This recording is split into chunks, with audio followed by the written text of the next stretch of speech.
Hello friends, welcome back to my channel. ఈ వీడియోలో పాలు విరగకుండా బెల్లంతో పాయసం ఎలా తయారు చేసుకోవాలో చూపిస్తాను. వీడియోని స్కిప్ చేయకుండా చూడండి. ముందుగా ఒక స్టీల్ గిన్నెలో 1 గ్లాస్ సగ్గు బియ్యాన్ని తీసుకోవాలండి. దీనికి తగినన్ని నీళ్లు పోసుకొని 2 గంటల పాటు నానబెట్టుకోవాలి. 2 గంటల తర్వాత సగ్గు బియ్యాన్ని ఒక స్ట్రైనర్లో వేసుకొని నీళ్లు లేకుండా వడకట్టుకోవాలి. తర్వాత ఒక గిన్నెలో పాలు తీసుకోవాలండి. 1 గ్లాస్ సగ్గు బియ్యానికి 5 నుంచి 6 గ్లాసులు పాలు తీసుకోవాలండి. చిక్కగా ఇష్టపడేవారు కొంచెం తక్కువ తీసుకున్నా పర్వాలేదు, లేదా కొంతమంది పలుచగా ఇష్టపడతారు. అలాంటి వాళ్ళు 5 నుంచి 6 గ్లాసులు పాలు తీసుకుంటే మనకి పాయసం కన్సిస్టెన్సీ అనేది కరెక్ట్గా వస్తుందండి. తర్వాత స్టవ్ ఆన్ చేసి పాలను స్టవ్ పై పెట్టుకోవాలి. తర్వాత పాలను ఒక పొంగు వచ్చే వరకు మరిగించుకోవాలి. ఒక పొంగు వచ్చిన తర్వాత పాలను ఒకసారి కలుపుకొని తర్వాత నానబెట్టుకున్న సగ్గుబియ్యాన్ని అందులో వేసుకోవాలి. సగ్గుబియ్యం వేసిన తర్వాత ఒకసారి బాగా కలుపుకోవాలి. ఈ సగ్గుబియ్యం ఆల్రెడీ నానబెట్టుకున్నాం కాబట్టి ఉడకడానికి ఎక్కువ టైం పట్టదండి. ఒక 10 నిమిషాలు అయితే సరిపోతుంది. 10 నిమిషాల తర్వాత సగ్గుబియ్యం ఉడికిందో లేదో ఒకసారి చెక్ చేసుకుందామండి. సగ్గుబియ్యం ఉడికిపోయిందండి. తర్వాత దీంట్లో కొద్దిగా యాలకుల పొడిని వేసుకుందాం.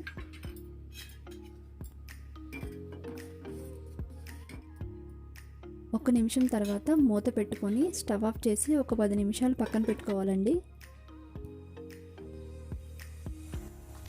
10 నిమిషాల తర్వాత మూత తీసి అందులో 2 గ్లాసుల బెల్లం తురుము వేసుకోవాలండి.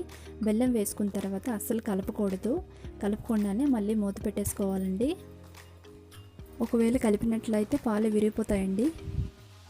తర్వాత స్టవ్ ఆన్ చేసుకొని ఒక తాలింపు ప్యాన్ పెట్టుకోవాలండి. అందులో 1 స్పూన్ నెయ్యి వేసుకొని వేడి చేసుకోవాలి. నెయ్యి వేడైన తర్వాత కొద్దిగా జీడిపప్పు, కిస్మిస్లను ఫ్రై చేసుకోవాలండి. జీడిపప్పు, కిస్మిస్ బాగా ఫ్రై అయిన తర్వాత వీటిని పాయసంలో వేసుకోవాలండి.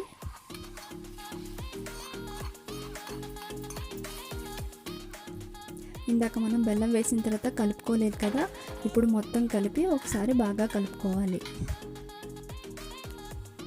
పాయసం రెడీ అయిపోయిందండి. చూసారు కదా, ఈ టిప్స్తో కానీ మీరు పాయసం చేసినట్లయితే పాలు అస్సలు విరిగిపోవండి. ఇలా చేసి పెడితే చిన్నపిల్లలు, పెద్దవాళ్ళు అందరూ ఇష్టంగా తింటారండి. ఈ సగ్గు బియ్యం హెల్త్ పరంగా కూడా మనకి చాలా రకాలుగా ఉపయోగాలు ఉన్నాయండి.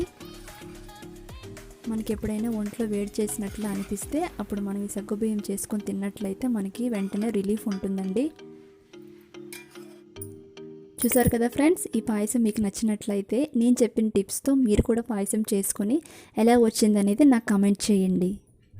ఓకే ఫ్రెండ్స్, మరిన్ని వీడియోస్ కోసం మా ఛానల్ సబ్స్క్రైబ్ చేసుకోండి, లైక్ చేయండి, షేర్ చేయండి, కామెంట్ చేయడం అస్సలు మర్చిపోవద్దు. Thank you.